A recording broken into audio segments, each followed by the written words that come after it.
Excited na ba kayong matutunan ng ating memory verse for today? Hi, Ate Mikay. If they are excited, me too. Pati rin ako. Pwede na. Wow, na-miss ko kayo, KD at Lolo Pastor. Kayo din na-miss ko. What are we waiting for? It's memory verse time. Kawikaan 12:20 po. Balang araw ang masikap ang mamamahala. Ngunit ang tamad ay mananatiling alila. Kawikaan 12:20 po. Alam nyo ba ang ibig sabihin nito? Ang tao daw na masikap o masipag ay pagpapalain. Ibig sabihin, ang Diyos ay may nakalaan na magandang kinabukasan para sa mga taong ito.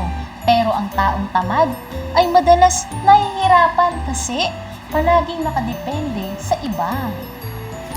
Tama, ang pagsisikap ay una, pagtatapos ng gawain sa tamang oras bago gumawa ng bagong bagay.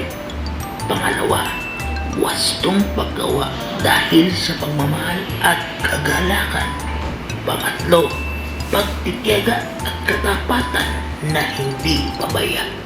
Ang taong tamad naman ay ayaw gumawa o nagpapaliban palagi. Umaasa lagi sa iba at hindi nagagamit ang oras at talentong binigay ni God. Dahil dito, madalas napag-iiwanan siya at nagiging sunod-sunuran. Simula pa noong ginawa ng Diyos ang mundo, binigyan na niya tayo ng gawain. Meaning, ang bawat ginagawa natin para sa Kanya.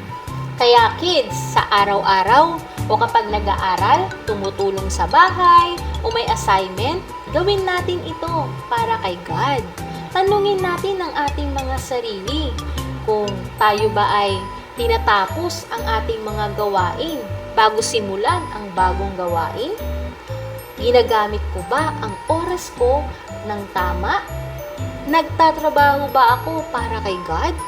At ginagawa ko ba ang makakaya ko higit pa sa inaasahan?